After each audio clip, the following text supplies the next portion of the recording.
நாம் ஜெபிக்க போகிறோம். கொஞ்சம் கட் பண்ணு. நல்ல ஒரு ஆராதனை. ஆண்டவர் சமூகத்திலே அவருடைய நன்மைகளை நினைத்து கர்த்தரை ஆராதிக்க நமக்கு கர்த்தர் பலத்தை கொடுத்தார். மகிழ்ச்சியா இருக்கீங்களா? ஏராளமானவர்களை இன்றைக்கு காண முடியவில்லை. விடுமுறை நாட்களாக இருக்கிறபடியால் ஒருவேளை பிரயாணத்திலே கடந்து போயிருக்கலாம். அவர்களை நினைத்து ஜெபியுங்கள். ஒரு சிலவர்கள் பலவீனத்தோடு இருக்கிறார்கள். பலவீனத்தோடு இருக்கிறவர்களுக்கு ஆண்டவர் பலத்தை கொடுப்பதற்காக தொடர்ந்து ஜெபியுங்கள். ஒரு காரியத்திற்காக ஓரிரு காரியங்களுக்காக நாம் ஜெபித்து தேவனுடைய வார்த்தைக்கு நேராய் கடந்து செல்ல போகிறோம். 2014 ஆண்டிலே இந்த வண்டலூர் பகுதியிலே நாம் வந்து இந்த ஆலயத்தை பிரதிஷ்டை பண்ணும் பொழுது, பிரதிஷ்டை முடித்து சில நாட்கள் தேவ சமூகத்திலே நான் உபவாசத்தோடு காத்திருக்கும் பொழுது கர்த்தர் இந்த திருச்சபையை குறித்து எனக்கு சொன்ன ஒரு வார்த்தை. அதை நான் ஏற்கனவே பல தடவை இந்த ஆலயத்திலே உங்களுக்கு நான் சொல்லியிருக்கிறேன். வெளிப்படுத்தின விசேஷம் 2வது அதிகாரம் அதனுடைய 13-14 வசனங்களை ஆண்டவர் அன்றைக்கு திருச்சபைக்கு கொடுத்தார். கொஞ்சம் சீக்கிரமாக எடுத்து வெளிப்பாடு புஸ்தகம் 2ஆம் அத்தியாயம் 13-14 வாக்கியங்கள். உன் கிரியைகளையும் சாத்தானுடைய சிங்காசனம் இருக்கிற இடத்தில் நீ குடியிருக்கிறதையும் நீ என் நாமத்தை பற்றி கொண்டு இருக்கிறதையும் சாத்தான் திருச்சபையை குறித்து கிட்டத்தட்ட 10 ஆண்டுகளுக்கு முன்பாக ஆண்டவர் கொடுத்த வெளிப்பாடு, இல்லை என்றால் ஆண்டவர் கொடுத்த தீர்க்க தரிசன வார்த்தை இது. தேவ சமூகத்திலே அமர்ந்திருக்கும் பொழுது கர்த்தர் தெளிவாய் சொன்னார், நான் உன்னை கொண்டு வந்து வைத்திருக்கிற இடம் சாத்தானுடைய சிங்காசனம் இருக்கும் இடம். Praise the Lord. அந்த வசனத்தை மறுபடியும் வாசிமா. உன் கிரியைகளையும் சாத்தானுடைய சிங்காசனம் இருக்கிற இடத்தில் நீ குடியிருக்கிறதையும் நீ என் நாமத்தை பற்றி கொண்டு இருக்கிறதையும், என் நாமத்தை பற்றி கொண்டு இருக்கிறதையும், பற்றி கொண்டு இருப்பதையும் சாத்தான் குடிக்கொண்டிருக்கிற இடத்திலே உங்களுக்குள் போதும். திருச்சபையை குறித்து ஆண்டவர் சொன்ன வார்த்தை இந்த தம்பி அந்த எக்கோ கொஞ்சம் கட் பண்ணுமா, அந்த டிலே வருஷத்துக்கு மட்டும் போடுங்க. ஆண்டவர் நம்மை திருச்சபையை கொண்டு வந்து வைத்திருக்கிற இடம் சாத்தானுடைய சிங்காசனம் இருக்கும் இடம். அதான் கடந்த தினத்திலே கூட உபவாச கூட்டத்திலே நான் ஜனங்களுக்கு அதை ஞாபகப்படுத்தி ஜெபித்தோம். சாத்தானுடைய சிங்காசனம் இருக்கிற இடத்திலே ஆண்டவர் நம்மை கொண்டு வந்து வைத்திருக்கிறார் என்றால் திருச்சபையினுடைய பொறுப்பு என்ன தெரியுமா? சாத்தான் சிங்காசனம் வைத்திருக்கிற இடத்திலே ஆண்டவருக்கு சிங்காசனத்தை நாம் ஆயத்தப்படுத்த வேண்டும். அந்த சிங்காசனத்திலிருந்து சாத்தானை துரத்திவிட்டு அங்கே ஆண்டவருக்கு ஒரு சிங்காசனத்தை ஆயத்தப்படுத்த வேண்டும் என்பதுதான் திருச்சபையினுடைய பொறுப்பு. அல்லேலூயா. ஆனால் அநேக நேரங்களிலே திருச்சபையினுடைய பொறுப்பை நாம் மறந்து விடுகிறோம். நான் நேற்றைய தினத்திலே சொன்னேன், சாலமனின் காலத்திலே, தாவீதின் காலத்திலே பாபிலோனியர்களுக்கு ஒருபோதும் இல்லை என்றால் சாலமன் ஆலயம் கட்டின பிற்பாடு அதற்குள்ள இருந்த விலை உயர்ந்த பொருட்களை திருடுவதற்கு அவன் பாபிலோனியர்களுக்கு ஆசை இருந்தது, ஆனால் பலன் இல்லை. ஏனென்றால் சாலமனின் காலத்திலே இஸ்ரவேல் ஜனங்கள் எல்லாரும் ஒன்று இணைந்து இருந்தார்கள். இஸ்ரவேல் ஜனங்கள் எல்லாம் ஒன்றாய் பலி செலுத்தினார்கள். இஸ்ரவேல் ஜனங்கள் எல்லாம் ஒன்றாய் ஆராதனை செலுத்தினார்கள். அவர்கள் ஒன்றாய் இருந்த நாட்கள் ஒரு நாளும் பாபிலோனுக்கு நேபுக்கத்நேசர் ராஜாவுக்கு எருசலேமுக்குள்ளே பிரவேசிக்க பலன் இல்லை, தைரியம் இல்லை. ஆனால் வசனம் சொல்லுகிறது, என்றைக்கு சாலமோன் காலம் முடிந்ததோ, சாலமோனின் ஆட்சி என்றைக்கு முடிந்ததோ, ஒன்றாயிருந்த இஸ்ரவேலை சாத்தான் இரண்டாய் பிரித்து விட்டான். இஸ்ரவேல் என்றும் யூதா என்றும் இரண்டாக பிரித்தான். இதுவரையிலும் ஒன்றாயிருந்து பலி செலுத்தினவர்கள் இப்போ அவர்கள் ஒருவருக்கொருவர் சண்டையிட ஆரம்பித்தார்கள். யாரு? இஸ்ரவேலும் யூதாவும். ஒரே தகப்பனுடைய பிள்ளைகள், ஒரே தகப்பனுடைய பிள்ளைகள் ஒன்றாய் இணைந்து இருந்த வரையிலும் அவர்களுக்குள்ளே சாத்தான் நுழைய முடியவில்லை. ஆலயத்திற்குள்ளே இருந்த பொன் வெள்ளி பொருட்களை, விலை உயர்ந்த பொருட்களை ஆமென் எந்த ஒரு பாபிலோனுக்கும் திருட முடியவில்லை. சாத்தான் நினைச்சான், இவர்களை ரெண்டா பிரிக்கணும். நம்மோடு இவர்கள் ஒன்றாயிருந்தால் நம்மோடு யுத்தம் பண்ணுவார்கள், இவர்களை பிரித்தால் இவர்களுக்கு ஒருவருக்கொருவர் யுத்தம் பண்ணும் பொழுது என் வேலை நடக்கும் என்று சத்துரு தேசத்தை இரண்டாய் பிரித்தான்.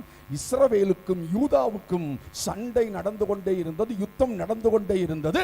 அந்த நேரத்தில் நேபுக்கத்நேசர் உள்ளே நுழைந்து ஆலயத்திற்குள்ளே இருந்த பொருள்களை அவன் திருடி கொண்டு போனான். அல்லேலூயா. இதுவரையிலும் பிரிந்திருந்தது போதும். இன்றைக்கு நாம் சொல்ல வேண்டும், இனிமே நாங்கள் ஒன்றாயிருந்து ஆலயத்திற்குள்ளே இருக்கிற எந்த விலை உயர்ந்த பொருட்களையும், பொருட்கள் என்றால் பொருள்கள் அல்ல, தேவனுடைய பார்வைக்கு ஆத்துமாக்கள் தான் ஆண்டவருக்கு விலை உயர்ந்த பொக்கிஷம். இனிமே சத்துரு தேவாலயத்திற்குள்ளே இருக்கிற ஒரு அவன் ஆத்துமாவை கூட திருட நாங்கள் அனுமதிக்க மாட்டோம் என்று தேவஜனங்கள் ஒன்றிணையும் பொழுது நம்ம தரிசனம் உடைந்தும் போகல, நம்ம தரிசனம் மறந்தும் போகல, நம்ம தரிசனம் நிறைவேற காலமும் முடியல. இன்னும் நமக்கு முன்பாக காலம் இருக்கிறது, நாட்கள் இருக்கிறது. தரிசனம் குறித்த வேளைக்கு வைக்கப்பட்டிருக்கிறது. அது நிச்சயமாய் நிறைவேறும். ஆனால் அது நிறைவேற வேண்டும் என்றால் திருச்சபை ஒன்றாக நிற்க வேண்டும். ஹல்லேலூயா. ஒரே மனதோடு நிற்க வேண்டும். ஆமென். நெகேமியா சொன்னார், வாருங்கள் நாம் ஒன்றாய் நின்று கட்டுவோம். அப்படி எல்லாரும் எழும்பி நில்லுங்க ஒரு நிமிஷம். எல்லாரும் உங்க பக்கத்தில் இருக்கிறவங்க கரங்களை தயவு செய்து கொஞ்சம் பிடித்து ஒருத்தருக்கு ஒருத்தர் நேரா ஒருத்தர் திரும்பிக்கோங்க. ஒருத்தருக்கு நேரா ஒருத்தர் திரும்பி, ரெண்டு பேர் ஒருத்தருக்கு நேரா ஒருத்தர் திரும்பி. பக்கத்தில் ஆள் இல்லைன்னா அவன் தனியா நிக்கிறவங்க கையில போய் பிடிச்சுக்கோங்க. சீக்கிரம் சீக்கிரம் சீக்கிரம். ஒருவருக்கு நேராய் ஒருவர் திரும்பி நாம் ஜெபிக்க போகிறோம். ஆண்டவரே, ஆமென், நாங்கள் பிரிந்து இருந்த நாட்கள் வரையிலும் ஆமென் எங்களுடைய ஆமென் எங்களுடையது ஆமென் எங்களுடைய தரிசனத்தை சாத்தான் உடைக்க முயன்றான். ஆனால் நாங்கள் ஒன்றிணையும் பொழுது, நாங்கள் ஒன்றாய் நிற்கும் பொழுது ஆண்டவரே ஆமென் தரிசனம் நிறைவேறும் என்பதை நாங்கள் நம்புகிறோம். ராஜ்குமார் தனியா நிக்கிறீங்க. பாஸ்டர் கொஞ்சம் ராஜ்குமார் கையில போய் பிடிக்கிறீங்களா ப்ளீஸ், தயவு செய்து. ஓகே ஆரோனா, ஓகே ஓகே. எல்லாரும் இணைந்து ஒரு நிமிடம் வாயை திறந்து, இப்ப யாரும் ஜெபிக்க போறதில்லை, அதுக்காக தனியா. ஆமென். நீங்க தான் ஒரு 2 நிமிஷம் எல்லாரும் ஜெபிக்க போறீங்க. ஆண்டவரே ஆண்டவரே ஆமென் எங்களுக்கு, எங்கள் திருச்சபை, எங்களுக்கல்ல ஆண்டவரே ஆமென் உம்முடைய நாமத்தின் மகிமைக்காக நாங்கள் வேண்டுகிறோம். ஆமென். இனிமே பாபிலோனியர்களுக்கு ஆமென் இனிமே எங்களுக்குள் அதிகாரம் இல்லை. நேபுக்கத்நேசருக்கு எங்களுக்குள் அதிகாரம் இல்லை. இனிமே எங்கள் நடுவிலே தேவன் தான் அசைவாட வேண்டும். எங்களை ஆண்டவர் தான் ஆளுகை செய்ய வேண்டும். அவன் எங்கள் தரிசனத்துக்கு விரோதமாக எழும்புகிற எல்லா பொல்லாத அவன் பாபிலோனிய ஆவிகளையும் ஒரு மனதை கெடுத்து, ஒரு மனதை குலைத்து, அவன் எங்களுக்குள் நுழைந்து நன்மைகளை திருட பார்க்கிற எல்லா பாபிலோனிய ஆவிகளையும் இயேசுவின் நாமத்தில் நாங்கள் அப்புறப்படுத்துகிறோம். ஜெபம் எல்லாரும் அமைதியா இருக்க கூடாது. கொஞ்சம் சத்தம் எழும்பட்டும். ஓ ஹalleluya, இயேசுவின் அதிகாரமுள்ள நாமத்தில், இயேசுவின் அதிகாரமுள்ள நாமத்தில் ஆமென். எங்கள் திருச்சபையின் ஆமென் தரிசனம் நிறைவேற முடியாதபடி நாங்கள் கஷ்டப்பட்டு கட்டி எழுப்பும் பொழுது சாத்தான் வந்து உடைத்து போடுகிறான். இயேசுவின் நாமத்தில் இனிமே எந்த சாத்தானுக்கும் திருச்சபையை உடைக்க அதிகாரம் இல்லை. இனிமே எந்த சாத்தானுக்கும் ஆமென் தரிசனத்தை அழிக்க அதிகாரம் இல்லை. இனிமே திருச்சபைக்குள்ளே செயல்படுவதற்கு பொல்லாத கிரியைகளுக்கு அதிகாரம் இல்லை. ஜெபம் பண்ணுங்க, ஜெபம் பண்ணுங்க, ஜெபம் பண்ணுங்க. ஒரு மனம் உண்டாகட்டும். சாத்தானுடைய சிங்காசனம் இருக்கிற இடத்திலே நான் உங்களை வைத்திருக்கிறேன் என்று ஆண்டவர் சொல்லும் பொழுது அந்த சாத்தானோடு திருச்சபை எப்படி போராட வேண்டும், அந்த சாத்தானை எப்படி திருச்சபை ஜெயிக்க வேண்டும்? இயேசுவின் நாமத்தில், இயேசுவின் அதிகாரமுள்ள நாமத்தில் ஆமென். எல்லா பொல்லாத கிரியைகளும் அழிந்து நீங்க இன்றைக்கு நாங்கள் ஒருமனப்படுகிறோம். சத்தம் எழும்பட்டும், சத்தம் எழும்பட்டும், ஜெப வார்த்தை எழும்பட்டும்.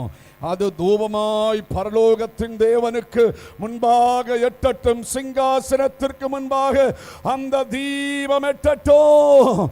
ஓ ஹalleluya, ஹalleluya. ஒரு மனதிற்கு விரோதமாய் எழும்புகிற எல்லா காரியங்களும் இந்தோடு அழிந்து போவதாக. நாங்கள் ஒருமனப்படுவதற்கு தடையாக நிற்கிற எந்த ஒரு சுயநலமாயிருந்தாலும் அந்த சுயநலங்களை இயேசுவின் நாமத்தில் இந்த வேளையிலே தேவ தரிசனத்திற்காக நாங்கள் விட்டு விடுகிறோம். ஹalleluya, ஹalleluya, ஹalleluya, ஹalleluya, ஹalleluya. உடலரதர சந்துரஜலாதர ஹதுரமஹத்துராஜலா. இயேசுவின் அதிகாரமுள்ள நாமத்தில் நாங்கள் ஒன்றிணைகிறோம். அலங்கங்களை கட்டுவதற்கு நாங்கள் ஒன்றிணைகிறோம். ஆமென். கட்டி எழுப்புவதற்கு நாங்கள் ஒன்றிணைகிறோம். சன்பல்லத்துகளுடைய ஆவிகளை ஆமென் ஸ்தோத்திரம், தோபியாக்களுடைய ஆவிகளை நாங்கள் அப்புறப்படுத்துகிறோம். ஆமென். மீதியானிய ஆவிகளை, பார்வோனுடைய ஆவிகளை, நேபுக்கத்நேசரின் ஆவிகளை நாங்கள் அப்புறப்படுத்துகிறோம்.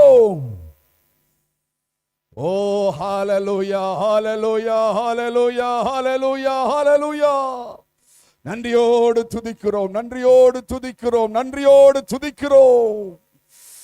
அன்பின் பிதாவே, நாங்கள் உமக்கு நன்றி செலுத்துகிறோம். ஒரு மனப்பட்டவர்களாய் உம்முடைய பாதத்தில் நாங்கள் வருகிறோம் அப்பா.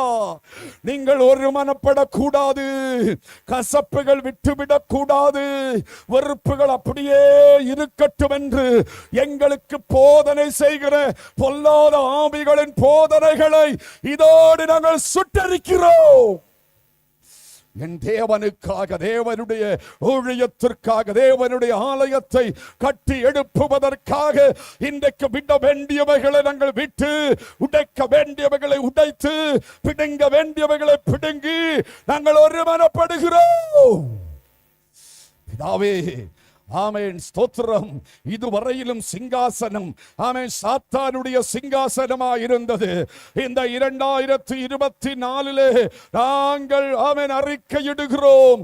இந்த வண்டல்லூர் பகுதியில் ஆமென் இதன் சுற்று வட்டாரங்களிலே இதுவரையிலும் சிங்காசனத்தை வைத்து ஆளுகை செய்து கொண்டிருந்த அந்த பொல்லாத சாத்தான் அவனுடைய சிங்காசனத்தை நாங்கள் உடைக்கிறோம்.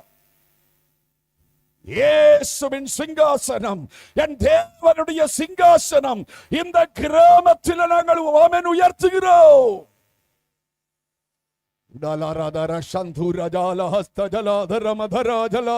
இயேசுவின் அதிகாரமுள்ள நாமத்தில் அது அப்படியே நடப்பதாக.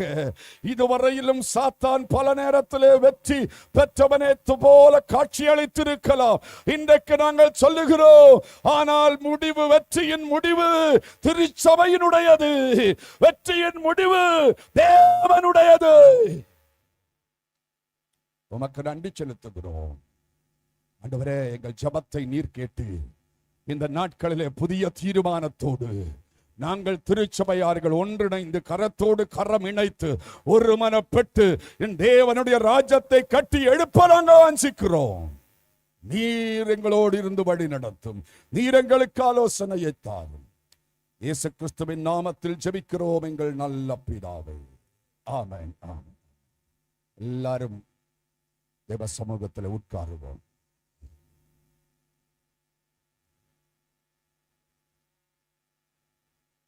நம்முடைய கர்த்தராகிய இயேசுவின் நாமத்தில் உங்களுக்கு எல்லாருக்கும் ஒரு விசை கூட என்னுடைய அன்பையும் என்னுடைய வாழ்த்துதலையும் என்னுடைய வணக்கத்தையும் நான் தெரிவித்துக் கொள்கிறேன். இந்த ஓய்வு நாளிலே நாம் தேவ சமூகத்திலே ஒருமனப்பட்டு கூடி வந்து கர்த்தருடைய நாமத்தை உயர்த்தும்படியாக தேவன் கொடுத்த இந்த நல்ல சிலாக்கியத்திற்காக ஆண்டவரை நான் ஸ்தோத்திரிக்கிறேன். உலகமெல்லாம், நம்முடைய தமிழகமெல்லாம் இன்றைக்கு இந்த நாட்களிலே உலக பிரகாரமாக பண்டிகையை ஆசரித்து கொண்டிருக்கும் பொழுது இயேசு கிறிஸ்துவின் இரத்தத்தால் மீட்டெடுக்கப்பட்ட தேவ பிள்ளைகளாகிய நாம் தேவ சமூகத்திலே கடந்து வந்து பண்டிகை ஆசரிக்க ஆண்டவர் நமக்கு நல்ல ஒரு சிலாக்கியத்தை தந்தார். அல்லேலூயா. இந்த உலகத்திலே வேறு எங்கு இருப்பதை பார்க்கிலும் தேவனுடைய சமூகத்தில் இருப்பதுதான் நமக்கு மகிழ்ச்சி. இந்தியா தேசத்தின் பிரசிடென்ட்டுக்கு முன்பாக நாம் இருப்பதை பார்க்கிலும், ஏன் அமெரிக்கா தேசத்தின் பிரசிடென்ட்டுக்கு முன்பாக நாம் இருப்பதை பார்க்கிலும், ஆமென், அவர் சொல்லுகிற வார்த்தைகள் நாம் கேட்பதை பார்க்கிலும், நாம் சொல்லுகிற வார்த்தை அவர் கேட்பதை பார்க்கிலும், ஆமென், சகலத்தையும் உருவாக்கின நம்முடைய தேவனுக்கு முன்பாக அமர்ந்திருப்பதே நமக்கு மகிழ்ச்சி. அல்லேலூயா. உலகம் எல்லாம் தேடி ஓடி பார்த்தாலும் இதை போல மகிழ்ச்சியான ஒரு இடத்தை, ஒரு நேரத்தை நாம் கண்டுகொள்ள முடியாது. அல்லேலூயா. கர்த்தருக்கு நன்றி செலுத்துகிறேன். மிக சீக்கிரமாக இன்றைக்கு ஆண்டவர் நமக்கு கொடுக்கும் வார்த்தைகளுக்கு நேராக நாம் கடந்து செல்லுவோம். கடந்த வாரங்களிலே நான் தொடர்ந்து தியானித்து கொண்டிருக்கிற திருவசனத்தையே இன்றைக்கும் உங்கள் நடுவிலே நான் வாசிக்க விரும்புகிறேன். அதற்கு ஆதாரமாக ஏசாயா தீர்க்கதரிசியின் புஸ்தகம், இந்த ஆண்டின் வாக்குத்தத்தம் 43வது அதிகாரம், அதனுடைய 19வது வசனத்தை ஆதாரமாக வாசிப்போம். கடந்த வாரத்திலே தியானித்த காரியங்களை நாம் தொடர்ந்து அதன் அடிப்படையிலே தியானிப்போம். இதோ நான் புதிய காரியத்தை செய்கிறேன். இதோ நான் புதிய காரியத்தை செய்கிறேன். இப்பொழுதே அது தோன்றும். இப்பொழுதே அது தோன்றும். 2024 ஆமென் ஆரம்பித்து இந்த ஆண்டுக்குள்ளாய் நாம் கால்களை எடுத்து வைத்த ஆரம்ப நிமிடங்களிலே கர்த்தர் திருச்சபையோடு, திருச்சபை விசுவாசிகளோடு பேசினதான வார்த்தை, இதோ நான் உங்களுக்காக, திருச்சபைக்காக, குடும்பங்களுக்காக புதிய காரியங்களை செய்கிறேன் என்று. ஆமென். புதிய காரியங்களை நிச்சயமாக ஆண்டவர் நமக்கு செய்ய போகிறார். கடந்த தினத்துல எங்கேயோ போய், யாருன்னு எனக்கு சரியா ஞாபகம் இல்லை, எங்கேயோ போய் பேசும்பொழுது நான் சொன்னேன், ஆமென், இந்த ஆண்டின் வாக்குத்தத்தம் உங்கள் வாழ்க்கையில நிறைவேற ஆரம்பித்து விட்டது அப்படின்னு சொன்னேன். யார்கிட்ட சொன்னேன்? ஞாபகம் இருக்கா யாருக்காவது? விசிட்டிங் போகும்போது, சரி, எனக்கு ஞாபகம் இல்லை. அங்கே ஏதோ ஒரு காரியத்திற்காக நான் ஜெபிக்க கடந்து சென்ற பொழுது, ஆமென், கர்த்தர் அந்த இல்லத்திலே இந்த ஆண்டின் வாக்குத்தத்தம் நிறைவேற்ற ஆரம்பித்து விட்டது. ஒரு பக்கத்திலிருந்து அக்கினி நெருப்பு எரிய ஆரம்பித்து விட்டது. அவன் இந்த ஆண்டு முடிவதற்குள்ளாக அந்த நெருப்பு அவன் திருச்சபை ஒவ்வொரு வீட்டுக்குள்ளேயும் கடந்து வரும். இந்த புதியவைகளாகிய நெருப்பு, ஆமென், ஆமென், புதிய அவன் நன்மைகளாக இருக்கலாம், புதிய வேலைகளாக இருக்கலாம், புதிய ஆரோக்கியமாக இருக்கலாம், புதிய கிருபைகளாக இருக்கலாம், புதிய வரங்களாக இருக்கலாம், புதிய தாளந்துகளாக இருக்கலாம், புதிய பொருளாதார ஆமென் வாசல்களாக இருக்கலாம், ஒருவேளை ப்ரமோஷனா இருக்கலாம். எதுவாக இருந்தாலும் ஆண்டவர் புதியவைகளே செய்ய போகிறார். அல்லேலூயா. என்ன புதியவைகளை செய்ய போகிறார் என்று ஆண்டவர் சொன்னார். முதலாவதாக, நான் இழந்தவைகளை உங்களுக்கு திரும்ப தருவேன் என்று யோவேல் தீர்க்கதரிசியின் புஸ்தகத்திலே ஆண்டவர் சொன்னார். எத்தனை பேர் ஆயத்தமா இருக்கீங்க இழந்ததை திரும்ப பெற்றுக்கொள்ள? நாம் நினைக்கிறோம், இழந்து விட்டேன், இனிமே இது திரும்ப கிடைக்குமா என்று நாம் நினைக்கிறோம். ஆனால் ஆண்டவர் சொல்லுகிறார், நான் அது திரும்ப தருவேன் என்று ஆண்டவர் சொன்னார். ஹல்லேலூயா. ஆரோக்கியம் இழந்து விட்டேன், பலவீனனாகி விட்டேன். அவன் இழந்து விட்ட ஆரோக்கியம் பலன் திரும்ப கிடைக்குமா என்று கேட்டால் ஆண்டவர் சொல்லுகிறான், நான் அதை திரும்ப தர வல்லவராயிருக்கிறேன். ஹல்லேலூயா. நான் வியாதிகளை உங்கள் நடுவில் இருந்து நீக்கி உங்களுக்கு ஆரோக்கியத்தை வர பண்ணுவேன் என்று ஆண்டவர் சொன்னார். வார்த்தைகள் புறப்படும் பொழுது யாரு வேண்டுமோ நீங்கள் அதை பிடித்து கொள்ள வேண்டும். ஹல்லேலூயா. ஆமென். இது எனக்காக என்று நீங்கள் பிடித்து கொள்ள வேண்டும்.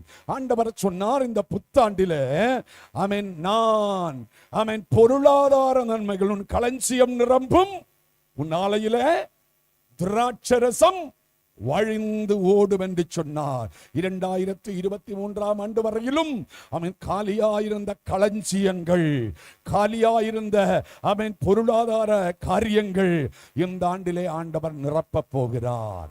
அது எப்படி நடக்கும் என்று கேட்டால் எனக்கு தெரியாது.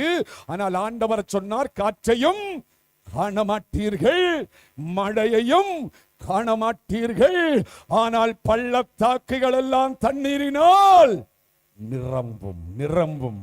மனிதன் சொல்லுகிறான், பள்ளத்தாக்கு பள்ளங்கள் நிரம்ப வேண்டும் என்றால் மழை பெய்ய வேண்டுமே, மழை காலத்திலே தானே நடக்கும், இந்த வெயில் காலத்திலே நடக்காதே என்று மனிதன் சொல்லலாம். ஆனால் ஆண்டவர் சொல்லுகிறார், காற்றும் இல்லை, மழையும் இல்லை, ஆமென், மழை காலமும் இல்லை, ஆனால் நான் அதை நிரப்ப வல்லவராயிருக்கிறேன். ஹல்லேலூயா. கர்த்தர் இந்த ஆண்டிலே நம்முடைய பொருளாதாரத்தை ஆசீர்வதித்து நிரப்புகிற ஆண்டு. ஹல்லேலூயா. ஆமென். வாக்குத்தத்தங்களை உறுதியாய் பிடித்துக் கொள்ள வேண்டும். நான் தொடர்ந்து தியானித்துக் கொண்டு வருவது 1 சாமுவேலின் புஸ்தகம் ஆமென் 30வது அதிகாரம் அதனுடைய 18வது வசனத்திலே வசனம் சொல்லுகிறது, தாவீது அமலேக்கியர் பிடித்துக் கொண்டு போன எல்லாவற்றையும் தன்னுடைய 2 மனைவிகளையும் தாவீது விடுவித்தான். ஆமென். தாவீது எல்லாவற்றையும் திரும்ப பெற்றுக் கொண்டான். தாவீது வீண்டு கொண்டு இந்த ஆண்டு 2024வது ஆண்டு எல்லாமே திரும்ப பெற்றுக் கொள்ளுகிற ஆண்டு. ஹல்லேலூயா. திரும்ப பெற்றுக் கொள்ளுகிற ஆண்டு. நான் கடந்த வாரத்தில் பேசும் பொழுது உங்களுக்கு சொன்னேன், அவன் தாவீது இழந்தவைகள் திரும்ப பெற்றுக் கொண்டான். ஆனால் தாவீதுக்கு கொடுத்த நன்மைகள் எல்லாம் ஆண்டவரால் கொடுக்கப்பட்டவைகள். தகப்பனுடைய ஆடுகளை மேய்த்து கொண்டு, சொந்தமாக ஆடு கூட இல்லாம தகப்பனுடைய ஆடுகளை மேய்த்து கொண்டு ஆமென் காடுகளிலேயும் மேடுகளிலேயும் அலைந்து திரிந்து கொண்டிருந்த ஒரு பாலகன், தனக்கென்று ஒன்றும் இல்லாமல் இருந்த காலகட்டத்தில் ஆமென் அவனுக்கு கொடுக்கப்பட்டது எல்லாமே ஆண்டவரால் கொடுக்கப்பட்டது. இன்றைக்கு நான் உங்களை பார்த்து சொல்லுகிறேன், அருமை தேவ ஜனமே, நம்முடையது என்று சொல்ல நமக்கு ஒன்றுமே இல்லை. நாம் போட்டிருக்கிற ஆடை கூட என்னுடையது என்று சொல்ல முடியாது. இது ஆண்டவர் எனக்கு ஈவாய் கொடுத்தது. அல்லேலூயா.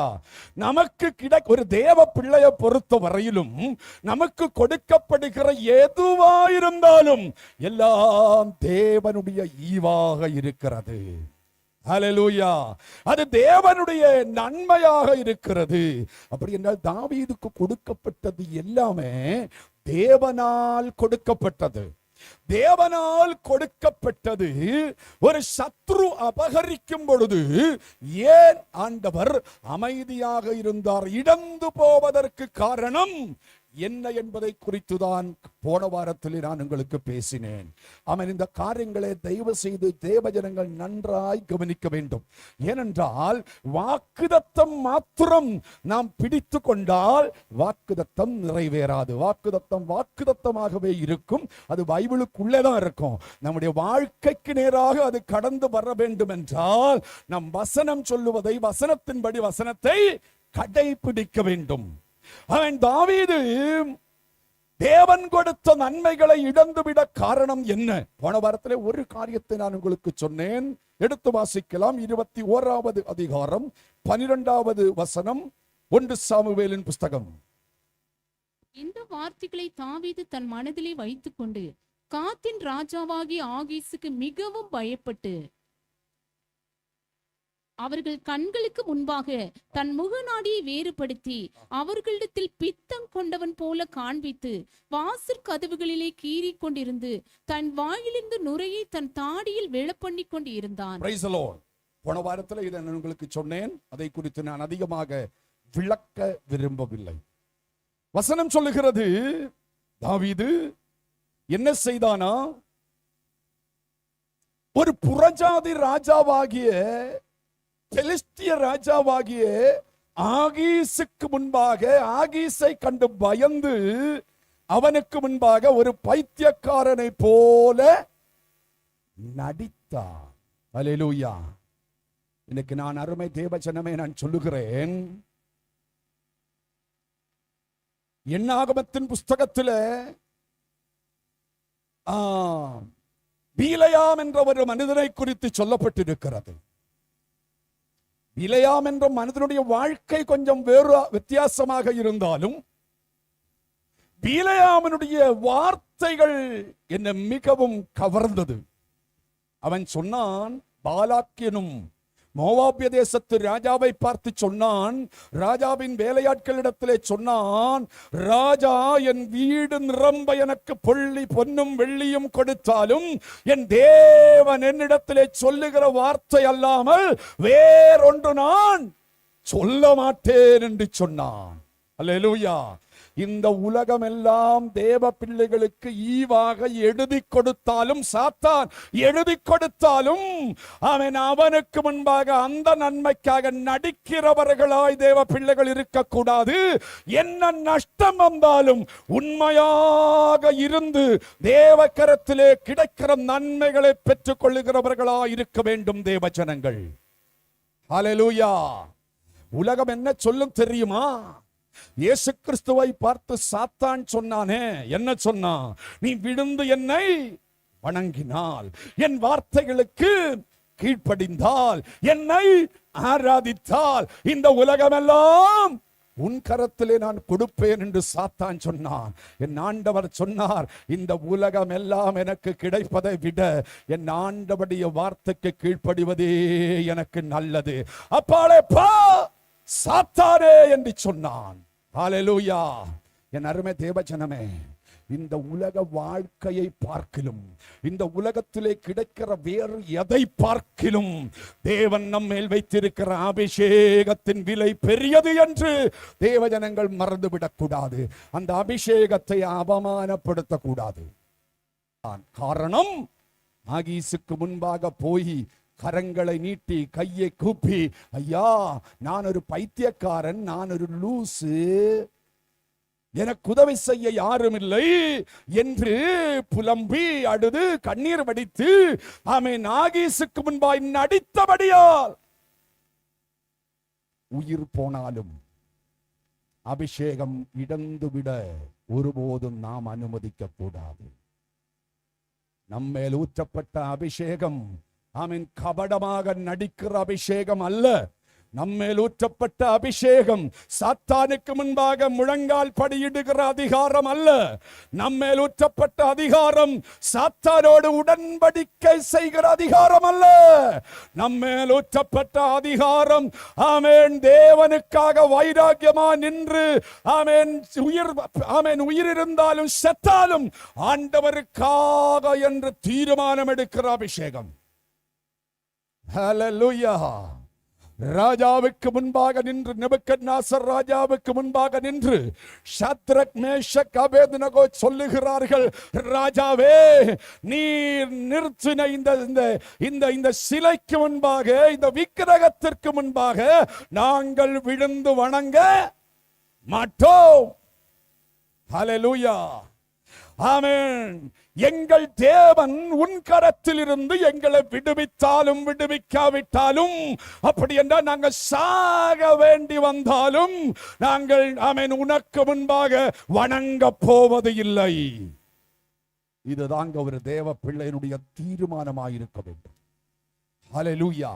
இதுதான் ஒரு தேவ பிள்ளையினுடைய தீர்மானமாயிருக்க வேண்டும். Praise the Lord.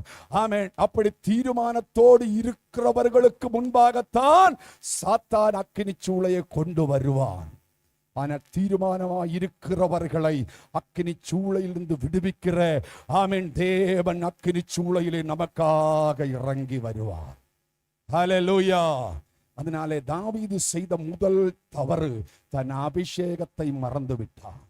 தன் அபிஷேகத்தின் மதிப்பை மறந்து விட்டான். தன் அபிஷேகத்தின் மரியாதையை மறந்து விட்டான். தாவீது என்ன செய்திருக்க வேண்டும்? சிங்கத்தின் கரத்திலிருந்து ஆமென் சிங்கத்தை பீறி போடவும் ஆமென் கரடியை பீறி போடவும் தாவீதுக்கு கிடைத்த பலன் தாவீதினுடைய பலன் அல்ல, அந்த பலன் ஆண்டவர் கொடுத்த பலன்.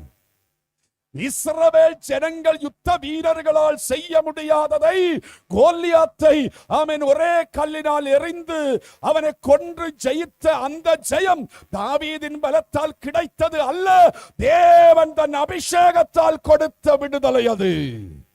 அது தாவீது அறிந்திருக்க வேண்டும். அங்கே கரடியின் கைக்கும் சிங்கத்தின் கைக்கும் கோலியாத்தின் கைக்கும் என்னை தப்புவித்தவர் இந்த ஆகீசின் கைக்கும் என்னை தப்புவிக்க வல்லவர் என்பதை தாவீது அறிந்திருக்க வேண்டும், உணர்ந்திருக்க வேண்டும். அல்லேலூயா. ஆனா சில நேரத்துல நம்முடைய அபிஷேகத்தை மறந்து நாம் செயல்படுகிறோம். சில சூழ்நிலைகளிலே அபிஷேகத்தை விட வேறு சில காரியங்கள் முக்கியத்துவம் என்று நாம் அறிகிறோம். அபிஷேகத்திற்கு 2 தட்டிலே அபிஷேகத்தையும் சுயநலத்தையும் வைத்தால் சுயநலத்திற்கு தான் அதிக வெயிட்டை நாம் கொடுக்கிறோம். அதனாலே வாழ்க்கையிலே தோல்வி. இன்றைக்கு தோல்விகளை கண்டு உணர வேண்டும். ஹல்லேலூயா, ஹல்லேலூயா. ஆமென். கடந்த நாட்கள் வாழ்க்கையிலே கடந்து வந்த தோல்விகளுக்கு காரணத்தை கண்டுணர வேண்டும். 2வது சீக்கிரமாய் கடந்து செல்லுவோம். ஆமென். அதே 1 சாமுவேலின் புஸ்தகம் 27வது அதிகாரம் 2ஆம் வசனம் 5ஆம் வசனம். தாவீது தன்னோடு இருந்த 600 பேரோடும் கூட எழுந்திருந்து மாயோகின் குமாரனாகிய ஆகீஸ் என்னும் காத்தின் ராஜாவினிடத்தில் போய் சேர்ந்தான். தாவீது ஆகீஸை நோக்கி, உம்முடைய கண்களில் எனக்கு தயை கிடைக்கும். 5ஆம் வசனமா? தாவீது ஆகீஸை நோக்கி ஆகீஸிடத்திலே போய் ஒரு ஜெபத்தை, ஒரு வேண்டுதலை வைக்கிறான். ஆகீஸ் என்பது பெலிஸ்திய தேசத்து ராஜா. ஆகீஸ் என்பவன் சாத்தானுக்கு நிழல், எதிரிக்கு நிழல். அபிஷேகத்தை பெற்ற தாவீது ஆகீசுக்கு முன்பாய் கடந்து சென்று சொல்லுகிறான். என்ன சொல்லுகிறான்? உம்முடைய கண்களில் எனக்கு தயை கிடைக்குமானால் நான் வாசம் பண்ணும்படி நாட்டில் உள்ள ஊர்களில் ஒன்று எனக்கு இடம் தாரும். உம்முடைய அடியான் உம்மோடி கூட ராஜதானி பட்டணத்திலே வாசமாய் இருப்பானேன் என்றான். ஆகீசுக்கு முன்பாக தேவஜன் நன்றாய் கவனிக்கணும். ஆழமாக நாம் சிந்திக்க வேண்டிய காரியங்கள், ஆழமாக நாம் சிந்திக்க வேண்டிய காரியங்கள். தாவீதுக்கு தாவீது ஆக்கினது இஸ்ரவேல் தேசம். ஆனால் இஸ்ரவேலோடு உள்ள உறவை விட்டு இப்போ தாவீது யாரோடு ஐக்கியத்தை வைக்கிறான்?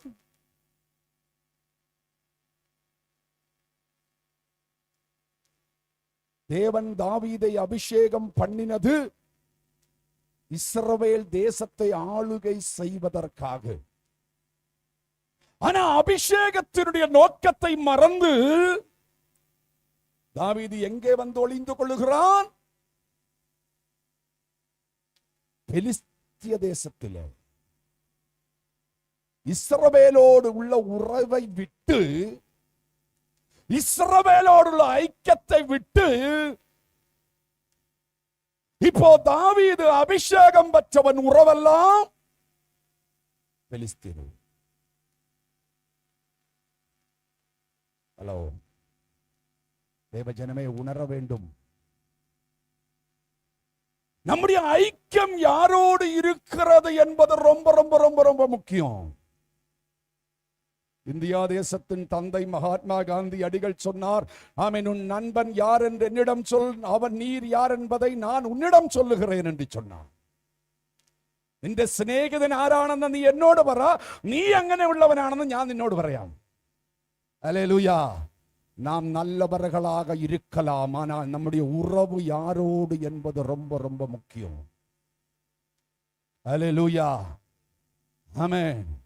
இன்றைக்கு நான் சொல்லுகிறேன், மனம் திரும்பிட்டு போனோம். நம்முடைய ஆவிக்குரிய வாழ்க்கையும் நம்முடைய ஐக்கியமும் நம்முடைய அன்பையும் குலைக்கிற ஆமென் யாராயிருந்தாலும் அப்படிப்பட்டவர்களோடு தேவ ஜனம் அன்பு வைக்க கூடாது, ஐக்கியம் வைக்க கூடாது. நல்லவர்களாகவே இருக்கலாம், பெரியவர்களாகவே இருக்கலாம், உயர்ந்தவர்களாகவே இருக்கலாம், ஆனால் அவர்களுடைய நோக்கம் நம்முடைய ஐக்கியத்தை கெடுப்பதாயிருந்தால், அவர்களோடு தேவ ஜனங்கள் ஐக்கியம் வைத்தால் அது அவனுக்கு அல்ல, நமக்கு நஷ்டம். அல்லேலூயா. என் உயிர் போனாலும் நான் எருசலேமிலே தான், இஸ்ரவேல்ல தான் இருப்பேன்னு தாவீது தீர்மானம் எடுத்திருக்கணும். ஜீவன் போனாலும் நான் என் ஜனத்தின் நடுவிலே மரிப்பேன் என்று சொல்லி இருக்கணும். Praise the Lord. அமைதியா இருக்கீங்களே? சொல்றது விளங்குதா? புரியுதா? அல்லேலூயா. நம்முடைய ஐக்கியம் யாரோடு என்பது ரொம்ப ரொம்ப முக்கியம். ஆபிரகாமை ஆண்டவர் சொன்னார், நீ நான் உனக்கு காண்பிக்கும் தேசத்திற்கு போ என்று சொன்னார். ஆபிரகாம் புறப்பட்டார். ஆண்டவர் காண்பித்த ஆமென் கானான் தேசத்திற்கு ஆபிரகாம் கடந்து சென்றார். ஆனால் 12ஆம் அதிகாரம் ஆதியாகமத்தின் புஸ்தகத்திலே 10வது வசனம் சொல்லுகிறது, கானானுக்கு அனுப்பப்பட்ட தாவீது ஆமென் ஆபிரகாம் இப்ப எங்க போய் உட்கார்ந்திருக்காரு? வாசிமா. அத்தேசத்திலே பஞ்சம் உண்டாயிற்று.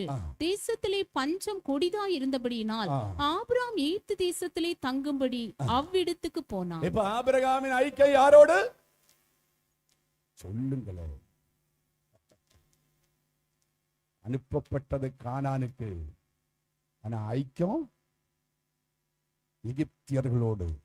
இலக்கண நேரம் எடுக்கல, நமக்கு தெரியும். போகக்கூடாத இடத்திற்கு ஆபிரகாம் போனபடியால் திரும்பி வரும்பொழுது எதை கொண்டு வந்தான் என்று நமக்கு தெரியும். எதை கொண்டு வந்தான்? ஆகாரை கொண்டு வந்தான். தனக்கும் தன் தலைமுறைகளுக்கும் தன்னுடைய ஆமென் வரும் தலைமுறைகளுக்கெல்லாம் சாபத்தை வர வைக்கிற ஒரு ஆகாரை கூட கொண்டு வந்தான். அல்லேலூயா. அருமை தேவஜனமே, ஐக்கியம் யாரோடு என்பது ரொம்ப ரொம்ப முக்கியம். நம்முடைய ஐக்கியம் யாரோடு? தேவ பிள்ளைகளோடு. வசனம் சொல்லுகிறது, என்னுடைய ஐக்கியம் பிதாவோடும் குமாரனோடும் பரிசுத்தாவியோடும் எங்கள் ஐக்கியம் இருக்கிறது. ஹல்லேலூயா. இங்க தாவீதை குறித்து வசனம் சொல்லுகிறது, தாவீது ஆகீசோடு ஒரு உடன்படிக்கை செய்து கொண்டான். உடன்படிக்கை. Praise the Lord. அருமையான தேவஜனமே, 2 நாளாகமத்தின் புஸ்தகம் 19வது அதிகாரம் 2ஆம் வசனம் சொல்லுகிறது, அனானியின் குமாரனாகிய யெகூ என்னும் ஞான திருஷ்டிக்காரன் புறப்பட்டு அவனை சந்தித்து ராஜாவாகிய யோசபாத்தை நோக்கி, துன்மார்க்கனுக்கு துணை நின்று கர்த்தரை பகைக்கிறவர்களை நீ சிநேகிக்கலாமா? கர்த்தரை பகைக்கிறவர்களை சிநேகிக்கலாமா? இது நிமித்தம் கர்த்தருடைய கடும் கோபம் உம்மேல் வர இருந்தது. கடும் கோபம் உம்மேல் வந்தது. தேவஜனங்கள் எச்சரிப்பா இருக்கணும். அல்லேலூயா. நாம் யோசிக்கிற பெரிய பெரிய தவறு என்று நாம் யோசிக்கிற அந்த காரியங்களை பார்க்கிலும் தவறே இல்லை என்று நாம் யோசிக்கிற காரியம்தான் மிகப்பெரிய தவறாக இருக்கலாம் ஆண்டவர் பார்வைக்கு. அல்லேலூயா. தேவனை பகைக்கிற பெலிஸ்தியர்களோடு, தேவஜனங்களை அழிக்க எழும்புகிற பெலிஸ்தியர்களோடு நீ ஐக்கியம் வைக்கலாமா? தாவீதின் நஷ்டத்திற்கு 2வது காரணம். 3வது ஒன்றை ஒன்றை சொல்லி நான் ஜெபிக்காமல் முடிக்க போகிறேன். 28வது அதிகாரம் 1-2 வசனங்கள். அந்நாட்களிலே 1 சாமுவேல் பெலிஸ்தர் இஸ்ரவேலின் மேல் யுத்தம் பண்ண தங்கள் சேனைகளை போருக்கு கூட்டினார்கள். அப்பொழுது ஆகீஸ் தாவீதை நோக்கி, நீயும் உன் மனுஷரும் எவ்விதத்திலும் என்னோட கூட யுத்தத்துக்கு வர வேண்டும் என்று அறிய கடவா என்றான். தாவீது ஆகீஸை பார்த்து, உம்முடைய அடியான் செய்ய போகிறதை நீ நிச்சயமாய் அறிந்து கொள்வீர் என்றான். பாருங்க, ஒரு அபிஷேகம் பெற்றவன், தேவனால் அழைக்கப்பட்ட ஒரு தேவ மனிதன் எந்த அளவுக்கு கீழ்த்தனமா போகலாம், இந்த வார்த்தை சரியான எனக்கு தெரியல என்பதற்கு தாவீது ஒரு நிழல் அடையாளம். தாவீதினுடைய நல்ல பகுதிகளை மாத்திரம்தானே நாம் பார்த்திருக்கிறோம். பரிசுத்தவான்களுடைய நல்ல பகுதிகளை மட்டும்தானே நாம பார்த்திருக்கிறோம். ஆனால் அவர்களுக்கு இன்னொரு பகுதி உண்டு. நம்முடைய நல்ல பகுதிகளை மாத்திரம்தான் எல்லாரும் பார்க்கறாங்க. ஆனா யாரும் பார்க்காத ஒரு பகுதி நமக்கு உண்டு. வசனம் சொல்லுகிறது, பெலிஸ்தியர்கள் இஸ்ரவேலுக்கு விரோதமாக யுத்தம் பண்ணுகிறார்கள். இஸ்ரவேல் தேசத்தை அழிக்க வேண்டும் என்று யுத்தம் பண்ணுகிறார்கள். இஸ்ரவேலே இந்த உலகத்தில் இருக்கக்கூடாது, இஸ்ரவேலிலே ஒரு ராஜா இருக்கக்கூடாது, இஸ்ரவேல் ஜனங்கள் இருக்கக்கூடாது என்று இஸ்ரவேலை அழிக்கும்படியா, தம்பி அதை எடுத்து கொஞ்சம் ஓரம் வச்சுக்கணும், இஸ்ரவேலை அழிக்கும்படியாக இஸ்ரவேலுக்கு விரோதமாய் யுத்தத்திற்கு, நீ அதை எடுத்து அங்க இருந்து இஸ்ரவேலுக்கு விரோதமாய் யுத்தத்திற்கு வருகிறார்கள். யாரு? இங்க இருக்கீங்களா இல்லையா? பின்னால இருக்கிறவங்க சர்ச்சில் இருக்கீங்களா, பொங்கல்ல இருக்கீங்களா? ஹலோ, இருக்கீங்களா? கொஞ்சம் கையை தூக்கி காட்டுங்க. அடுத்த வாரம், இந்த வாரம் பின்னாலே உட்காந்துருங்கெல்லாம் நான் அடுத்த வாரம் முன்னாடி வந்துடணும். அடுத்த வாரம் முன்னாலே உட்காந்துருக்கிறவங்களாம் பின்னாடி போயிடணும். அப்படி கொஞ்சம் உங்க முகத்தெல்லாம் நான் பார்க்கணும். யார் உட்காந்துருக்காங்கன்னு தெரியல, உங்களெல்லாம் நான் பார்த்ததே இல்லை போல் இருக்கு. உங்களெல்லாம் பார்க்க எனக்கு ஆசையா இருக்கு. அதனால அடுத்த வாரம் நீங்க முன்னாலே வந்துடணும். Praise the Lord, praise the Lord. முதல்ல வர்றவங்க அடுத்த வாரம் பின்னாலே உட்காரணும், கடைசியில வர்றவங்க முன்னாலே உட்காரணும். Praise the Lord. முதல்ல வர்றவங்க பின்னால போகணும். அப்போ அடுத்த வாரம் எல்லாரும் எப்போ வருவாங்க? முதல்ல வந்துடுவாங்க, ஏன்னா பின்னால உட்கார்றதுக்கு. ஹல்லேலூயா, பிரைஸ் தி லார்ட். கவனிங்க அந்த வசனத்தை மறுபடியும் வாசிமா. தாவீது ஆகீஸை பார்த்து, உம்முடைய அடியான் செய்ய போகிறதை நீ நிச்சயமாய் அறிந்து கொள்வீர். பாருங்க, இஸ்ரவேலை அழிக்க வேண்டும் என்று யுத்த சேனைகளோடு திட்டம் போட்டு வருகிறவனை பார்த்து அபிஷேகம் பெற்றவன் என்ன சொல்றான்? உன்னுடைய அடியான். ஐயோ, ஞான் നിന്റെ அடியன், நான் உன்னுடைய வேலைக்காரன். யாரு? தேவனுடைய பிள்ளைகளை அழிக்க வருகிறவனை பார்த்து அபிஷேகம் பெற்றவன் சொல்றான், நீ செய்யறது சரி, நீ செய்கிற செயலுக்கு நான் உன்னோடு கூடவே இருக்கிறேன். இதை விட வெட்கக்கேடு வேற என்ன இருக்கு? இருக்கீங்களா? எப்படி? தாவீதே, உன்னை தாவீது ஆக்கினவன் யாரு? இஸ்ரவேல். சவுலுக்கு 100 கொடுத்த பொழுது உனக்கு, சவுலுக்கு 1000 கொடுத்த பொழுது உனக்கு 10,000 கொடுத்தவன் யாரு? சொல்லுங்க. இஸ்ரவேல். உன்னை இதுவரையிலும் உயர்த்தி கொண்டு வந்தது யாரு? இஸ்ரவேலின் தேவனாகிய கர்த்தர். Praise the Lord. உன்னை அபிஷேகம் பண்ணினது எதற்காக? இஸ்ரவேல் தேசத்தை ஆளுகை செய்யும்படியாய். ஆனா அந்த ஜாதியை அழிக்கும்படியாய் ஒருவன் எழும்பும் பொழுது அவனுக்கு துணை நிற்பது நியாயமா? பேசலோ இதை விட கொடுமை வேற இருக்கு. தாவீது சொல்றாரு, அடியேன் நீ செய்வதை போல, நீ சொல்வதை போல. நான் கேட்கிறேன், ஆண்டவர் சில காரியங்களை அனுமதிக்க மாட்டார். ஆண்டவர்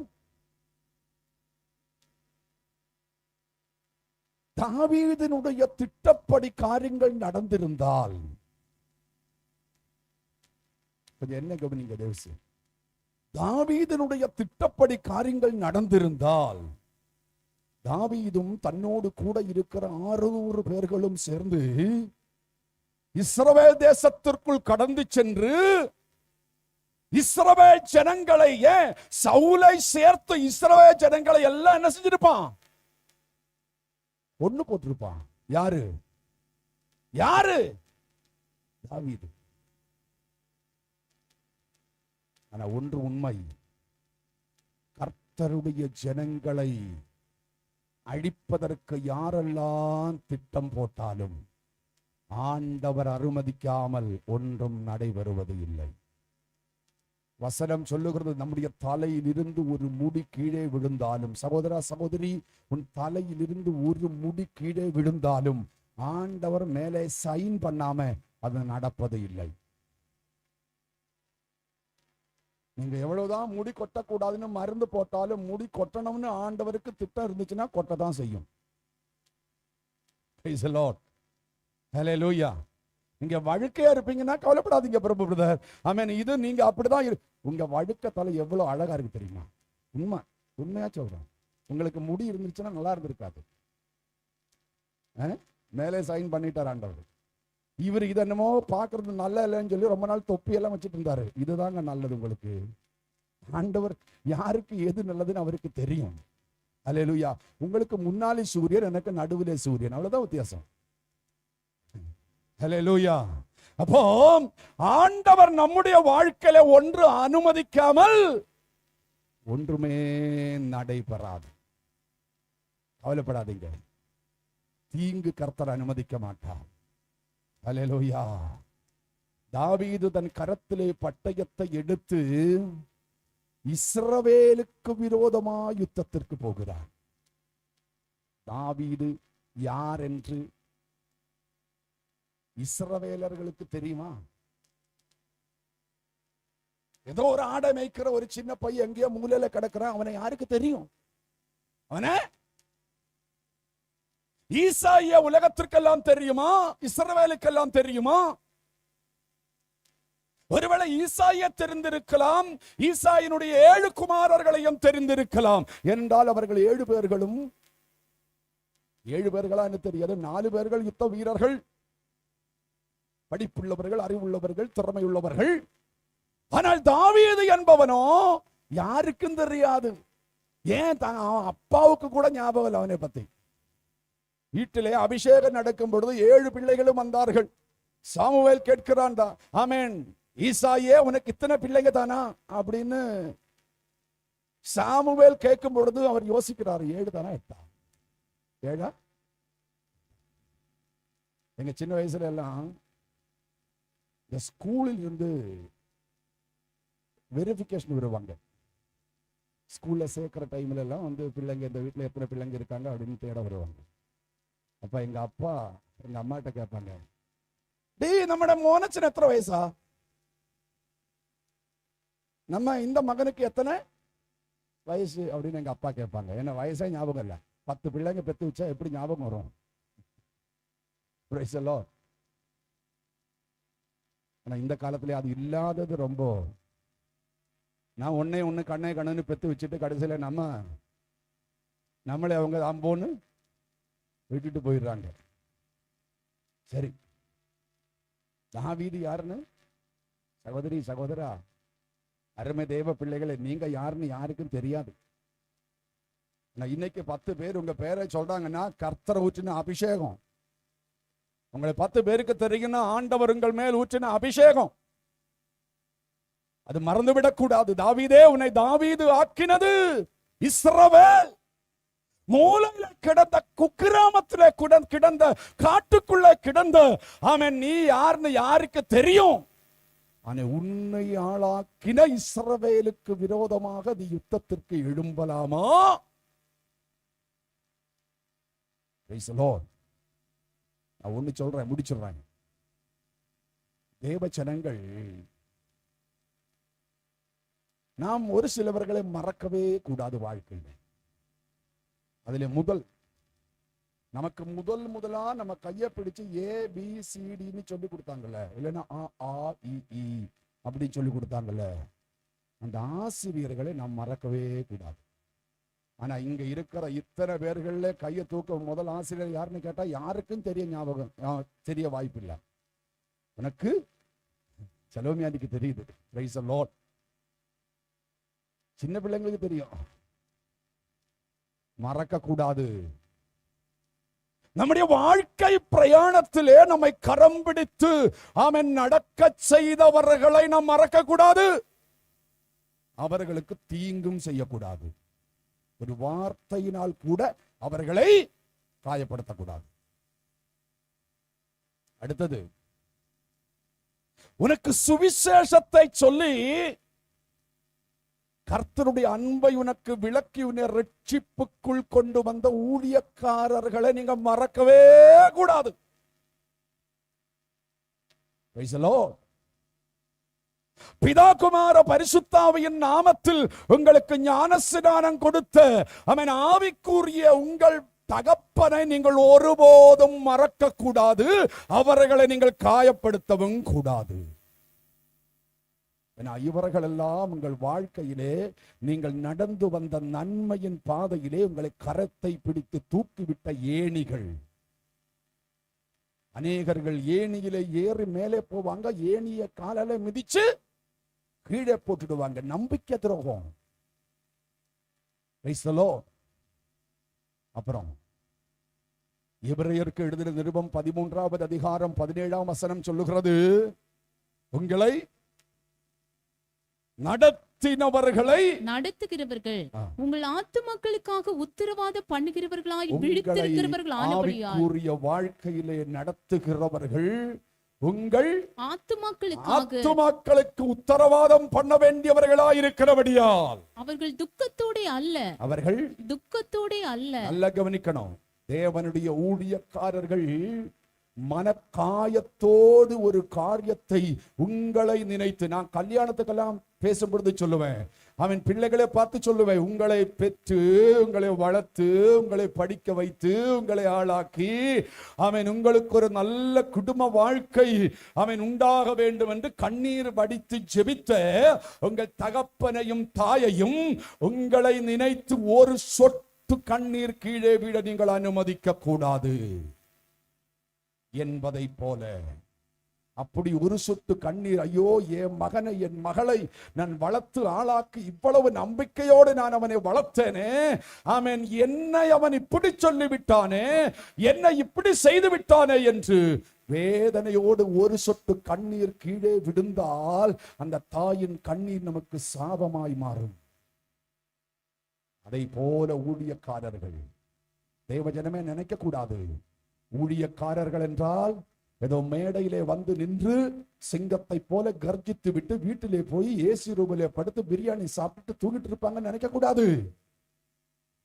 நீங்கள் இன்றைக்கு ஆரோக்கியமாயிருக்கிறீர்கள் என்றால் அதற்கு காரணம் இடவெல்லாம் உங்களுக்காக ஜெபிக்கிற ஊழியக்காரர்கள் என்பதை மறந்துவிடக் கூடாது. சத்தம் இல்ல. நீங்கள் இன்றைக்கு நன்றாயிருக்கிறீர்கள் என்றால், இன்னைக்கு நான் சொல்றேன், ஊழியக்காரர்களை எடுத்தா 95% ஊழியக்காரர்களுக்கு சுகரு, பிரஷரு, கொலஸ்ட்ரால். எதனால? நீங்க நினைக்கிறீங்க ஊழியக்காரர்கள் எல்லா இடத்துல போய் அப்படி நிறைய சிக்கன் மட்டன் சாப்பிடுறதுனால தான் இப்படி வருதுன்னா, நோ, இல்ல இல்ல, அதனால இல்ல. எதனால? ஊழியக்காரர்களுக்கு சுகரு, பிரஷரு, கொலஸ்ட்ரால் எல்லாம் வருவதற்கு காரணமே விசுவாசிகள்.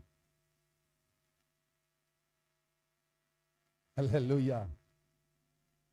நான் இப்படி நினைத்தது உண்டு.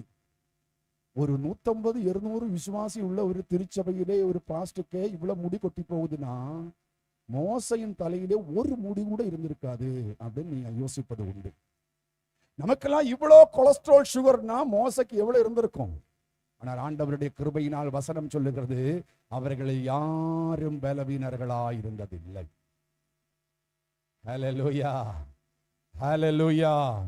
நீங்கள் மறக்க கூடாது. உங்களை ஆளாக்கினவர்களை இன்னைக்கு நான் சொல்றேன். நம்ம ஊழியக்காரர்களை என்னமோ பிரசங்கம் பண்ணுகிற ஒரு யந்திரம் அப்படின்னு நினைக்கிறோம். மேடையில நிற்கும் பொழுது நம்ம கை தட்டுறோம், ஓ ஆமென் அல்லேலூயா சொல்றோம். ஆனா கீழே போன உடனே எப்படி வேணாலும் பேசலாம், எப்படி வேணாலும் நினைக்கலாம், என்ன வேணாலும் கல்லறியலாம் அப்படின்ற ஒரு யந்திரமாக நினைக்கிறீர்கள். ஆனா நான் ஒரு ஊழியக்காரன் என்ற முறையிலே சொல்லுகிறேன், அருமை திருச்சபையே, நீங்கள் ஆசீர்வாதமாயிருப்பதற்கு முக்கியமான காரணம் உங்கள் ஜெபம் அல்ல. உங்களுக்காக இரவெல்லாம் தேவ சமூகத்தில் ஜெப அறையிலே படுத்து ஜெபிக்கிற ஊழியக்காரர்களுடைய ஜெபமும் வேண்டுதலும். ஊழியக்காரர்கள் நன்றாயிருக்க கூடாது என்று விசுவாசிகள் நினைத்தாலும் அந்த ஊழியக்காரன் தேவ சமூகத்திலே போய், ஆண்டவரே அந்த ஆமென் சகோதரி, அந்த சகோதரன், அந்த தேவ பிள்ளை நன்றாயிருக்க வேண்டும் என்று ஆசீர்வதித்து ஜெபிக்கிறவர்கள் ஊழியக்காரர்கள். ஹல்லேலூயா. மறந்து விடக்கூடாது.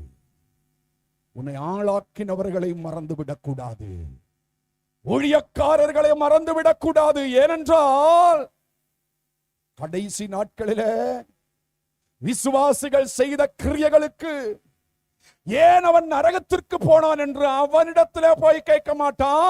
ஆண்டவர் சொல்லுகிறார், உன் கரத்திலே நான் கொடுத்த இந்த பிள்ளை ஏன் நரகத்திற்கு போனான் என்று ஊழியக்காரர்களை பார்த்து ஆண்டவர் கேட்பார். வசனம் சொல்லுகிறது, ஊழியக்காரர்கள் கணக்கு ஒப்புவிக்கணும். ஊழியக்காரர்களுக்கு வலங்கரமாயிருங்கள். ஊழியத்திற்கு வலங்கரமாயிருங்கள். சாத்தானுடைய பரிஜா அப்படின்னு என்னது? கேடகம். சாத்தானுடைய கேடகமாய் மாறக்கூடாது. தாவீதின் வாழ்க்கையிலே தோல்விக்கு காரணம், நஷ்டத்திற்கு காரணம் 3 காரியத்தை நான் சொன்னேன். அடுத்த வாரத்தில் தாவீது எப்படி திரும்பி பெற்றுக் கொண்டான் என்பதை நான் உங்களுக்கு பேசுவேன். இழந்து விடுவதற்கு 3 காரணம். 1, நன்மைக்காக தகுதியற்ற, அதாவது யோக்கியமல்லாதான். நான் அதை கூட சொல்றேன், நமக்கு தகுதி இல்லாத ஒன்றுமே நம்ம கையில இருக்கக்கூடாது. அல்லேலூயா. உன் கைகளின் பிரயாசத்தை நின்ற அத்துவார பலம். நாம் உழைத்ததுதான் நாம சாப்பிடணும். அடுத்தவன் உழைப்பின் பலன் நான் சாப்பிடக்கூடாது. அடுத்தவன் உழைச்சதை நாம அபகரித்து நம்ம காலை நீட்டி உட்கார்ந்து சாப்பிட்டாலும் அது நமக்கு ஜீரணமாகாது.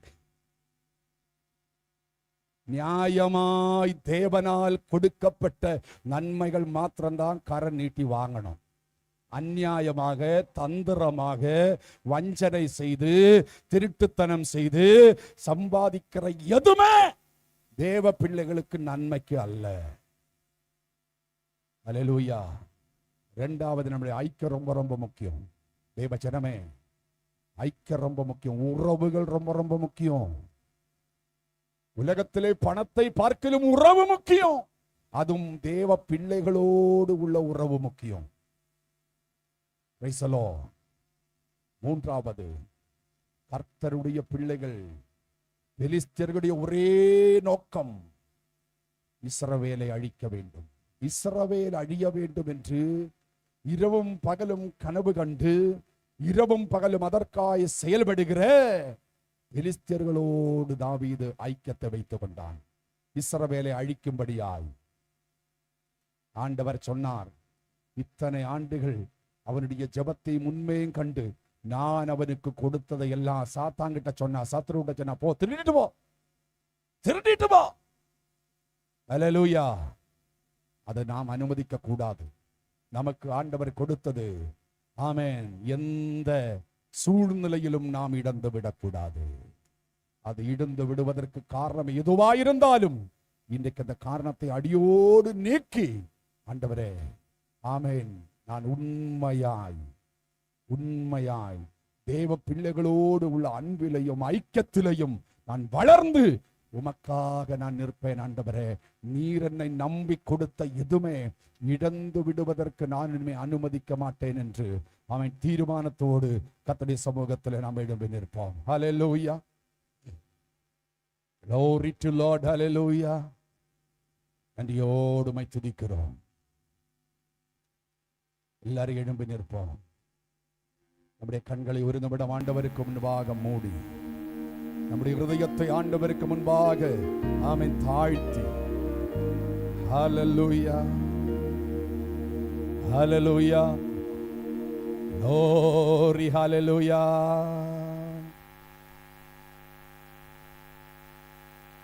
எல்லாரும் ஒரு விசை நம்முடைய கரங்களை வானத்துக்கு நேராக உயர்த்தி 2 நிமிஷம் நாம் ஆண்டவரை துதித்து ஜெபிக்க போகிறோம். ஹல்லேலூயா.